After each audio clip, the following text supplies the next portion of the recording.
Girls को पढ़ाना लोगों को अच्छा नहीं लगता था, उनको लगता था ये बर्डन है, क्योंकि ये जो गर्ल्स है इनको खाली घर संभालना है, गृहस्थी संभालनी है, इनको पढ़ाई करने का कोई मकसद नहीं है। मगर जब बेटा ये प्रोग्राम आया, हम कहते हैं बेटा जब ये प्रोग्राम आया उससे पहले 42%, 42.6% क्या थी बेटा उस टाइम एजुकेशन की रेट क्या थी? 42.6%, या जिसको हम कहेंगे लिटरेसी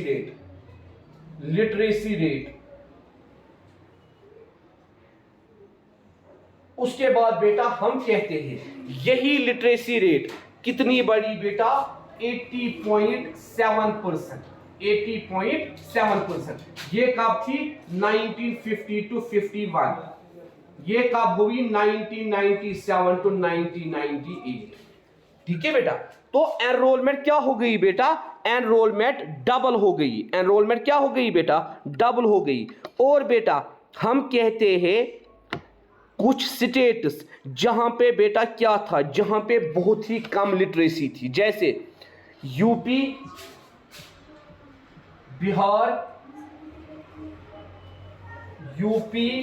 बिहार, राजस्थान,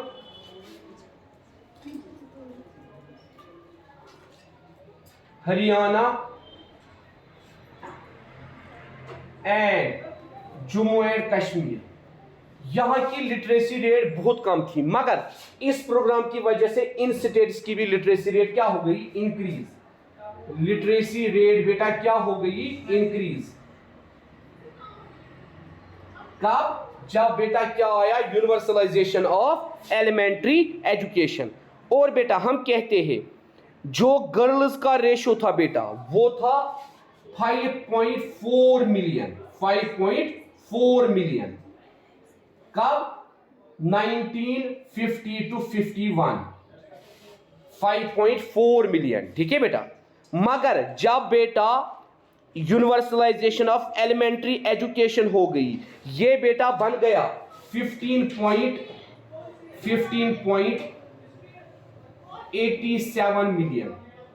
15.87 मिलियन कब? 1997 to 1998। क्या था ये बेटा? Girls enrolment.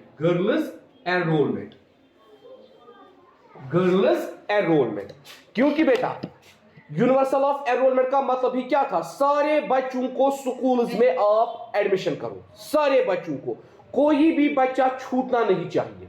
इसीलिए बेटा गर्ल एजुकेशन भी इंक्रीज हो गई, लिटरेसी रेट भी इंक्रीज हो गई। ठीक है बेटा। तो हम कहते हैं खासकर 1 2 3 4 5 इन 5 स्टेट्स में लिटरेसी रेट बहुत डिक्रीज थी, वो भी अब इंक्रीज हो गई जब बेटा क्या हुआ? Universal of retention. और बेटा हम कहते हैं जब ये हुआ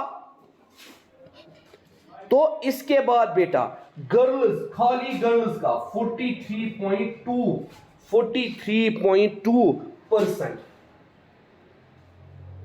अगर मतलब मिसाल के तौर पर बेटा 100% था एडमिशन, कितना बेटा? 100% में से फिर कितना आया बेटा? अगर 50% बराबर नहीं आया, कितना आया? 43.2%। किसमें बेटा? Only girls enrolment.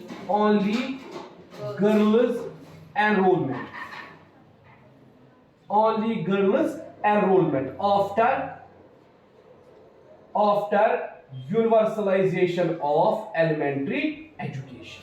ठीक है। तो खाली गर्ल्स की ही एनरोलमेंट कितनी रही?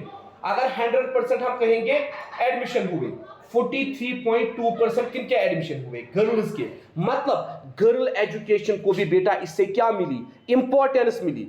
गर्ल्स भी एजुकेशन की तरफ अट्रैक्ट हो गए। इतना ही नहीं बेटा, जो यहां पे हम कहते हैं बेटा SC एंड ST, वो भी बेटा क्या हो गए? इंक्रीज। मतलब schedule castes and schedule tribes, SCs and STs। बेटा हम कहते हैं ना ये categories, schedule caste, schedule tribe, मतलब जिनका कोई ठिकाना नहीं होता है, गुज्जर, बकरवाल, वो बेटा किस कास्ट्स में आते हैं? SC एंड ST, जो बेटा बहुत ही फार फ्लंग एरियाज में होते हैं। तो बेटा इनको भी एजुकेशन फैसिलिटी अवेलेबल हो गई, किससे? यूनिवर्सलाइजेशन ऑफ एनरोलमेंट की वजह से। और बेटा इनको भी क्या मिली बेटा? इनको भी इससे क्या मिली? एजुकेशन लिटरेसी इनकी भी क्या हो गई बेटा? इंक्रीज हो गई।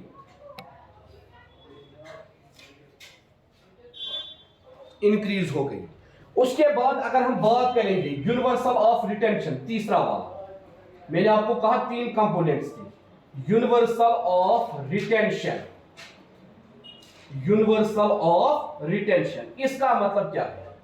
यूनिवर्सल ऑफ रिटेंशन पहले हमने पढ़ा यूनिवर्सल ऑफ प्रोविजन, फिर हमने इसका आधा पढ़ा था यूनिवर्सल ऑफ एनरोलमेंट, अब है बेटा universal of retention.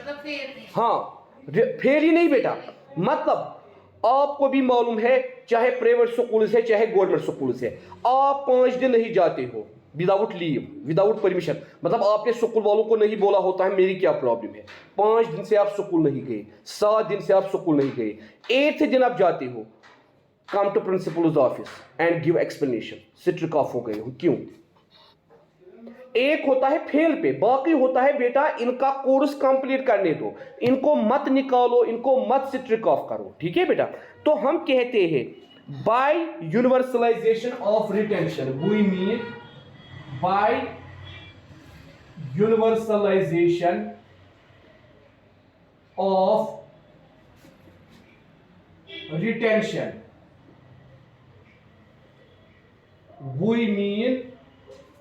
we mean by universalization of retention we mean that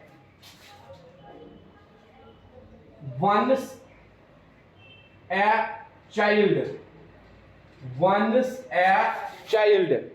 joins a primary school,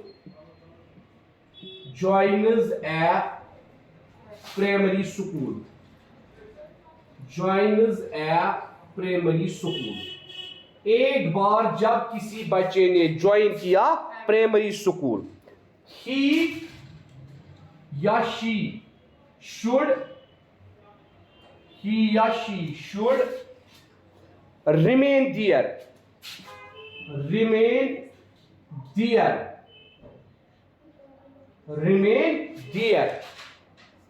till the completion of primary schooling, till the completion of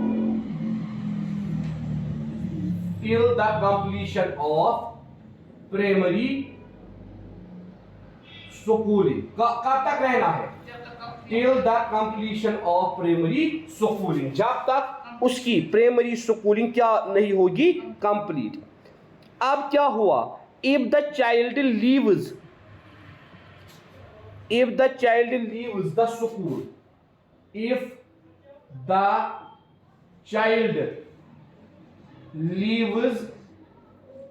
the school, अब अगर बच्चे ने क्या किया बेटा? स्कूल छोड़ा, इन बिटवीन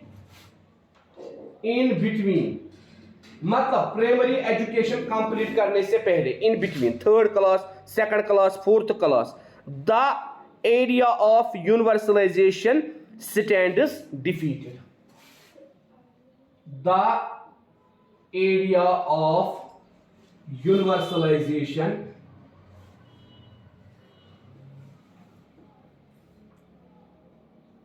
स्टैंड्स डिफीट, मतलब फिर एरिया ऑफ यूनिवर्सलाइजेशन क्या हो गया?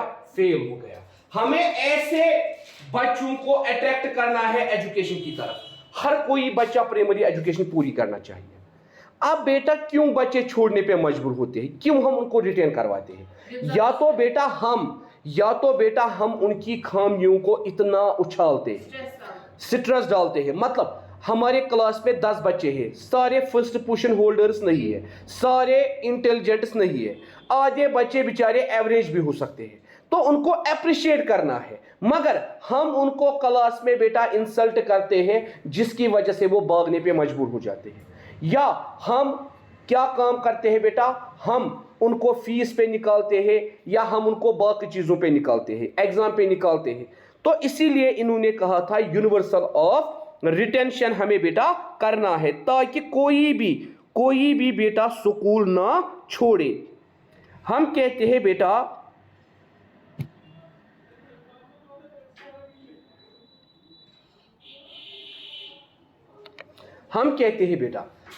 अगर हम ड्रॉप आउट की बात करेंगे, girls drop out and boys drop out, girls drop out and boys drop out, कितनी गर्ल्स ड्रॉप करती है या कितने बॉयज ड्रॉप करते हैं? सबसे ज्यादा ड्रॉप करती है girls 41.34% and boys 38.23% drop out.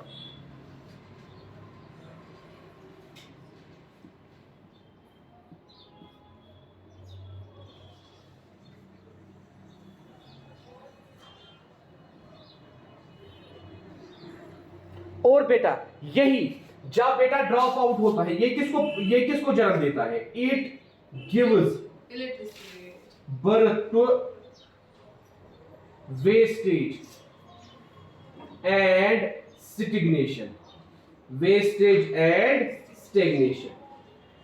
स्टेग मतलब क्या है बेटा? अटकना। कोई बच्चा 6th में भाग गया, अगर वो 5 साल बाद भी वापस आएगा, उसको हम 10th में रखेंगे बेटा? हुआ ना वो एक ही जगह स्टिक। मतलब 6th क्लास का बच्चा था हमारे स्कूल के अंदर, वो भाग गया, उसने बोला मुझे अब नहीं पढ़ना है, वो भाग गया, चला गया। 5 साल बाद फिर से वो पढ़ने के लिए आया, हम उसको किस क्लास में रखेंगे? इवन हम उसको 6th में भी उस टाइम नहीं रख पाएंगे, क्योंकि उसके दिमाग से सब कुछ भूल गया होगा उसको। ठीक है बेटा? तो हम कहते हैं एक तो क्या होती है बेटा? वेस्टेज। कितने सालों की वेस्टेज? जितने साल वो बेटा बैठा है। दूसरा बेटा स्टिग्नेट, वो उधर ही रुक जाता है, उसके बाद बेटा उसको वो आगे नहीं बढ़ पाता है, उसके बाद हमें पहले से उसको फिर से पढ़ाना पड़ता है। ठीक है बेटा? इसीलिए बेटा हम कहते हैं, इन्होंने कहा था universal of enrolment, universal of provision and universal of retention. यही 3 प्रोग्राम्स एलिमेंट्री एजुकेशन के बेटा क्या करेंगे? Maintain education. कौन सी एजुकेशन बेटा? एलिमेंट्री एजुकेशन या प्राइमरी एजुकेशन। इस साल आपके सिलेबस में और एक ऐड किया गया because of new education policy, वरना की नहीं थे। उसको हम बोलते हैं universal of achievement. Universal of achievement. किस में डिफरेंस नहीं पड़ी? एजुकेशन सिस्टम जो पुराना है उसका। क्योंकि बेटा मैंने इसलिए अभी तक डिफरेंस नहीं पढ़ाई, आप कहीं भी बेटा सर्च कीजिए 5+3+3+4, उससे आगे अभी उन्होंने बनाया ही नहीं है, क्योंकि ये तो इस साल पता चलेगा। नहीं बेटा, वो सिलेबस में नहीं है वो। इवन बेटा अब आप स्कूल में देखना, आपको मैडम कंपेयर भी नहीं कराएगी, पढ़ाने की तो बात ही नहीं है। मैं वही बेटा बोल रहा हूँ। मैंने पहले 21 डेज पहला चैप्टर पढ़ाया, मैंने 21 डेज, यहाँ पहला चैप्टर मैंने 21 डेज पढ़ाया। दूसरा चैप्टर हमने 1 महीने पढ़ा एम्स वाला, उसके बाद तीसरा, उसको भी टाइम लगा। अभी हम ये पढ़ रहे हैं।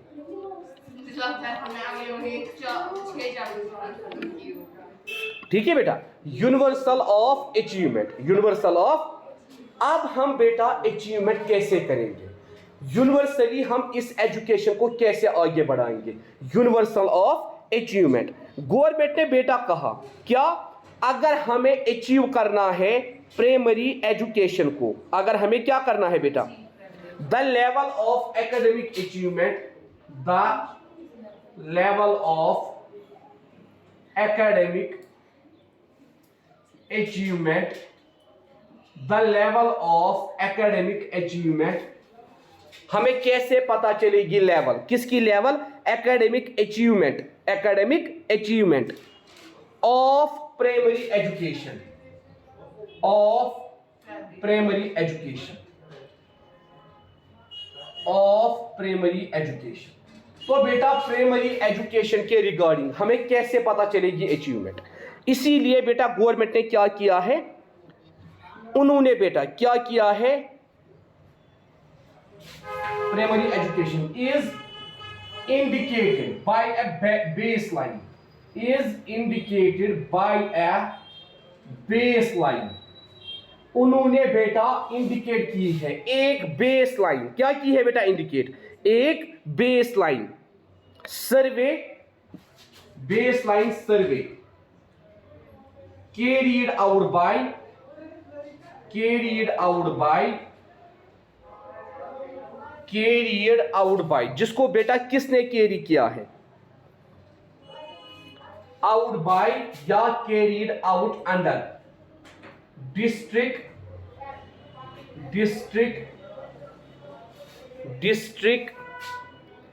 Primary Education Project. District Primary Education Project, जिसको हम बेटा बोलते हैं शॉर्ट में DPEP. District Primary Education Project. Government ने क्या कहा? हमें कैसे पता चलेगा एकेडमिक अचीवमेंट प्राइमरी एजुकेशन ने की है या नहीं की है? इसीलिए in every district there is appointment of officers who can carry the survey. कौन सा सर्वे? District Primary Education Project. ठीक है बेटा, डिस्ट्रिक्ट प्राइमरी एजुकेशन प्रोजेक्ट.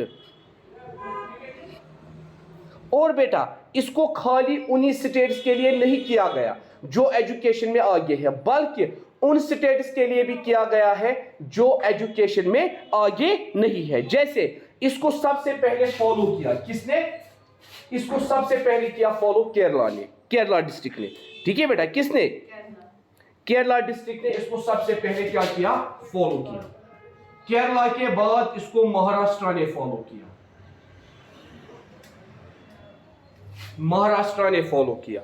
और बेटा महाराष्ट्र जो है वहां की प्राइमरी एजुकेशन बहुत कम है. वो किसने इंडिकेट कराई? इसी सर्वे ने. ठीक है बेटा, इसी सर्वे ने बेटा वो हमें बताया.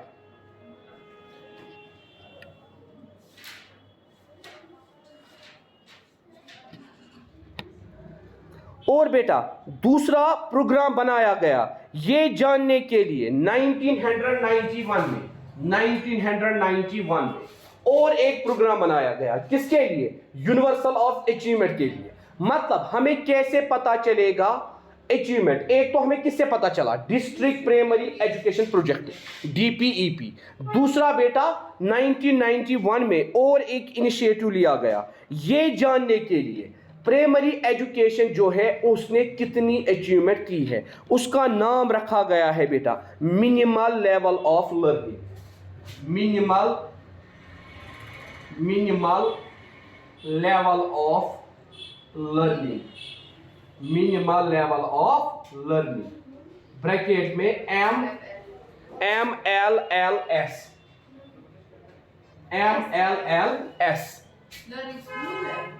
Minimum level of learning. Minimum level of learning survey. Minimal level of learning survey. जिस तरह वो था ना वो भी एक सर्वे था. ठीक है बेटा, MLLS minimal level of learning survey. तो बेटा इससे क्या हुआ? इससे गवर्नमेंट को यह पता चला कितनी अचीवमेंट अभी तक यूनिवर्सलाइजेशन ऑफ एलिमेंट्री एजुकेशन से हुई है. और बेटा इसने फर्दर क्या काम किया? इन्होंने बेटा क्या बोला? Strategy for improving of quality primary education. इन दोनों का काम क्या था बेटा? To provide strategy for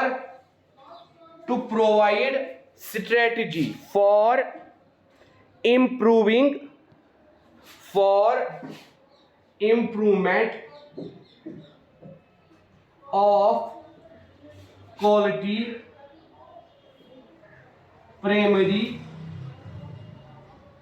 quality primary education.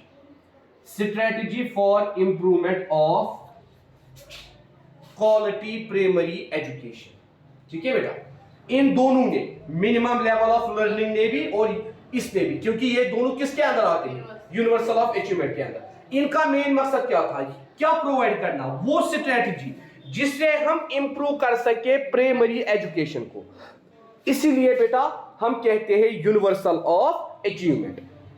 उसके बाद बेटा हम कहते हैं क्यों अभी तक, कौन सी वजह अभी तक रही जो हम प्राइमरी एजुकेशन को सक्सेसफुल नहीं बना पाए, कौन सी ऐसी वजह रही, ठीक है बेटा, कौन सी ऐसी वजह रही जो हम प्राइमरी एजुकेशन को क्या सक्सेसफुल नहीं बनाया हमने अभी तक। तो आप हेडिंग लिखेंगे problems of universalisation of elementary education, problems of universalisation of elementary education. कौन कौन सी प्रॉब्लम्स है जो अभी तक हमें फेस करनी पड़ी, problems of universalisation of elementary education, problems of universalisation of elementary education.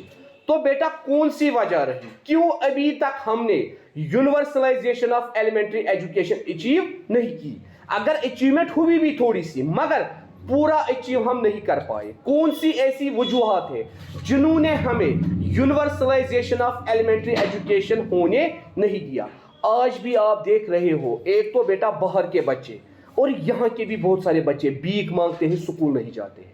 Child labour आज भी आप देख रहे हो, जिन बच्चों को स्कूल जाना था वही बच्चे आज चाइल्ड लेबर में इन्वॉल्व हैं। आखिर क्या वजह है, हम कहते हैं पहला वजह पेरेंटल एटीट्यूड, पेरेंटल एटीट्यूड। एक पेरेंट सोचता है मेरा बच्चा शाम को 500 रुपए लाता है, क्यों मैं इसको पढ़ाऊं। एक पेरेंट सोचता है मेरा बच्चा शाम को क्या लाता है बेटा, 500 रुपए लाता है, 1000 रुपया लाता है, मैं इसको क्यों पढ़ाऊं। वहां खाली इसका फायदा है, मेरा नहीं। इसको फ्री एजुकेशन मिलेगी, इसको खाना मिलेगा, मगर मेरे लिए कमा के कौन लाएगा, मेरे सिगरेट का खर्चा कहां से आएगा। ठीक है बेटा, एक तो बेटा क्या है पेरेंटल एटीट्यूड। इसी तरह बेटा हमारी सोसाइटी में जो बेटा एडॉप्टेड चिल्ड्रंस है, एडॉप्टेड चिल्ड्रंस या ऐसे चिल्ड्रंस जो कहां पे है बेटा, एडॉप्टेड हाउसेस के अंदर, यतीम खानों के अंदर, तो बेटा उन पे लोग भीख मांगते हैं, उनके नाम पे वो पैसे कलेक्ट करके लाते हैं, उसके बाद उनकी डेवलपमेंट के लिए वो कुछ नहीं करते हैं। 10-15 बच्चों को स्कूल भेजते हैं, बाकियों को कहां पे रखते हैं, भीख मांगने के लिए, बाकी चीजों के लिए। या यहां अभी भी ऐसे पेरेंट्स हैं जो अभी भी समझते हैं गर्ल एजुकेशन ठीक, चलो बेटा 8th तक पढ़ा, 10th तक पढ़ा, आपके लिए काफी है। ठीक है बेटा, तो पहली प्रॉब्लम क्या है बेटा, पेरेंटल एटीट्यूड, पेरेंटल एटीट्यूड। दूसरी प्रॉब्लम क्यों ये एजुकेशन पूरी नहीं हो पाई, पॉवर्टी, वो आज भी हम है, पॉवर्टी। बेटा what is the present rate of unemployment in Jammu and Kashmir, 46%। कितना बेटा, and what is the current growth of GDP, minus, negative. Current growth क्या है जीडीपी की, बेटा आप देखो करंट ग्रोथ क्या है जीडीपी की, नेगेटिव। तो बेटा पॉवर्टी भी एक रीजन है। पेरेंट सोचते हैं, सोसाइटी सोचती है, एक बच्चा सोचता है चलो मैं स्कूल जाऊंगा, दिन का खाना ये मुझे देंगे, रात का खाना मैं कहां से लाऊंगा, मैं कहां पे सोऊंगा, दिन भर में स्कूल में बैठूंगा, मैं सोऊंगा कहां पे। ठीक है बेटा, इसी तरह पॉवर्टी और एक प्रॉब्लम है। दूसरी चीज बेटा, जितना भी एजुकेशन का बजट आता है उसको आधे मिनिस्टर लोग खाते हैं। ठीक है बेटा, इसको बहुत कम बजट ये लगाते हैं। इसी तरह बेटा एजुकेशन ऑफ गर्ल्स, जो बराबर प्री हिस्ट्री से अभी तक प्रॉब्लम है, education of girls, education of girls. बेटा अभी हम कह रहे थे सबसे ड्रॉप आउट वहां लिखे हैं, कितना है गर्ल्स ड्रॉप आउट, मतलब बेटा ये था ना अभी, कितना है ड्रॉप आउट, 41.3%। मतलब इतनी गर्ल्स बेटा क्या काम करती है, एजुकेशन छोड़ देती है आफ्टर प्राइमरी एजुकेशन। आफ्टर ये है बेटा 38% boys drop out, girls drop out है 41.34%। एक बेटा ये यहाँ पे 41 पहले 41.34, ये बेटा 41.34%, ये बेटा यहाँ पे पहले 41.34%। कोई बात नहीं। तो आप देखिए बेटा, ड्रॉप आउट सबसे ज्यादा कौन है बेटा? गर्ल्स, या हम कहते हैं ऑर्थोडॉक्स एटीट्यूड ऑफ पेरेंट्स। नहीं, मैं आपको नहीं भेजूंगा, जमाना खराब है, पर्दा करना है, वो करना है, ये करना है, हिजाब की प्रॉब्लम है, वो प्रॉब्लम है। तो बेटा बहुत सारे पेरेंट्स अवॉइड करते हैं गर्ल एजुकेशन। वो कहते हैं चलो इन्होंने अपने लिए पढ़ा, 10th तक, 8th तक, 7th तक छोड़ो। या बहुत सारे पेरेंट्स जो बेटा जो पॉवर्टी से सफर करते हैं, वो कहते हैं चलो हम ये पैसे बॉय पे लगाएंगे, गर्ल को तो कल भी दूसरे के घर ही जाना है, इसको तो आखिर गृहस्थी ही संभालनी है, इसको तो आखिर घर ही संभालना है, क्या फायदा है इसको पढ़ा के। ये भी एक प्रॉब्लम है। Fourth one, over population. बेटा इंडिया की पॉपुलेशन बढ़ रही है, इंडिया की पॉपुलेशन बढ़ रही है, और बेटा इसका नंबर इंक्रीज हो रहा है। इसीलिए कितने ज्यादा स्कूल्स बनाएंगे, कितने एजुकेट होंगे और कितनों को एम्प्लॉयमेंट मिलेगी। ठीक है बेटा, ये भी एक वजह है ओवर पॉपुलेशन। लोग कहते हैं, एक टाइम ऐसा था, आप घर में अपने ग्रैंडफादर से पूछ सकते हो, अपने पापा से पूछ सकते हो। मेरे पापा कहते थे हम जमीन में मजदूरी करते थे, हमें पीछे से पकड़ा फॉर्म भरो। क्यों? जॉब के लिए ढूंढ रहे थे। मेरे अंकल कह रहे हैं 1984 में, 1984 की बात है, 300 प्रेजेंट में तो यही चल रहा है क्या, मैं वही बेटा आपको समझाने की कोशिश कर रहा हूं। मेरे अंकल कह रहे हैं 1984 के अंदर 300 वैकेंसीज निकली केस की, और फॉर्म भरे खाली 100। कितने? सबको लिया, एग्जाम भी नहीं हुआ। आज आप देखो बेटा, केएस में 150 फॉर्म्स निकलते हैं, कैंडिडेट बेटा 50,000 होते हैं। मैं आपको सिंपल एग्जांपल दूंगा। कल शाम को हमारा एक लिस्ट निकला, कल शाम जूनियर असिस्टेंट, मैंने भी बेटा एग्जाम दिया था, 17,000 ने एग्जाम दिया है, लेने हैं टोटल 750। कितने बेटा? अब कट ऑफ क्या होगा वो भी मालूम नहीं है। आप देखो कंपटीशन कितना है, 17,000 में से बेटा कितने लेने हैं? 750। तो बेटा ओवर पॉपुलेशन की वजह से पेरेंट्स भी क्या बोलते हैं, चलो आपने 10th तक पढ़ा, करो बिजनेस। खासकर बेटा आप देखिए श्रीनगर में जितनी भी फैमिलीज हैं, मैक्सिमम बिजनेस ऑक्यूपाइड है, बहुत कम आपको मिलेगी श्रीनगर की एम्प्लॉयमेंट। हाँ, मैं बेटा उसी पॉइंट पे आऊंगा। आप देखिए बेटा, as compare to other district, Srinagar या कुछ डिस्ट्रिक्ट उसको एक्सपोजर कम मिला। श्रीनगर में आपको सबसे कम लोग मिलेंगे जिनको कोई कैटेगरी है बेटा, मतलब हम कहते हैं ना ओपन मेरिट। हम क्या है बेटा? Open merit. वरना बेटा हम कहते हैं एसटी, एससी, आरबीए, ठीक है बेटा, ओबीसी। तो बेटा इसीलिए श्रीनगर के बहुत सारे कम लोग बेटा जॉब्स करते हैं। तो बेटा ये भी एक एटीट्यूड है, ओवर पॉपुलेशन हो गई, क्या फायदा है आपको पढ़ने का, करो थोड़ा सा डिप्लोमा, करो कुछ अपना बिजनेस। तो ये भी एक इशू है जिससे universalisation of elementary education successful नहीं हुई। इसी तरह बेटा हम कहते हैं जो यहाँ के क्या है, बैकवर्ड ग्रुप्स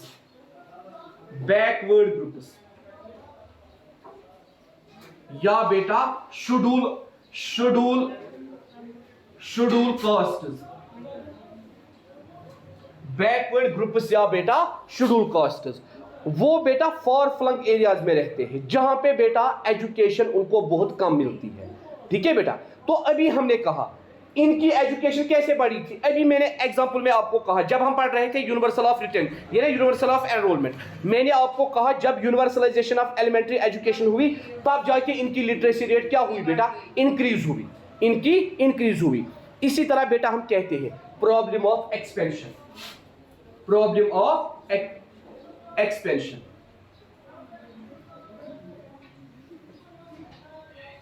आयरा बेटा आप कहां पे रहती हो? हाँ, कितने स्कूल्स है आपके यहाँ पे गवर्नमेंट स्कूल्स? आपको कभी नीड महसूस हुई है कि हमारे मोहल्ले में और एक गवर्नमेंट स्कूल होना चाहिए या और एक ये स्कूल होना चाहिए? एक्चुअली बेटा देखो प्रॉब्लम ऑफ एक्सपेंशन क्या है, ये प्रॉपर्ली सर्वे नहीं करते हैं। मिसाल के तौर पर अगर श्रीनगर में बेटा मिसाल के तौर पर 15 एरियाज है, इनको प्रॉपर्ली सर्वे करना था किस एरिया को सबसे ज्यादा स्कूल की जरूरत है, मतलब कौन सा ऐसा एरिया है जहां पे टोटल स्कूल ही नहीं है, जहां पे आपको अपने मोहल्ले से निकल के दूसरे मोहल्ले में जाना पड़ता है स्कूल के लिए। मिसाल के तौर पर आप एक मोहल्ले में रहते हो, स्कूल आपका 2 मोहल्ला छोड़ के है, तो इनको कहां पे स्कूल खोलना था? जहां पे बेटा स्कूल ही नहीं है, because of MLA supports, because of high level corruption. ये क्या काम करते हैं? स्कूल्स ऐसी जगह पे बनाते हैं जहां ऑलरेडी स्कूल्स होते हैं, तो लास्ट में इनको क्या करना पड़ता है? 2 स्कूल्स को मर्ज करना पड़ता है। इसीलिए हम क्या कहते हैं बेटा? Problem of expansion. इनको ये एजुकेशन एक्सपेंड करनी नहीं आई, क्योंकि बेटा इनकी जो पॉलिसी मेकिंग है, इनके जो फेमर्स है, उनको पॉलिसीज को अच्छी तरह से फ्रेम करना नहीं आया। ये भी एक वजह है, ये प्रॉब्लम रही एक्सपेंशन की। उसके बाद बेटा हम कहते हैं एडमिनिस्ट्रेटिव डिफिकल्टीज। एडमिनिस्ट्रेशन भी अच्छी, तो यहां से हम कल कंटिन्यू करेंगे बेटा।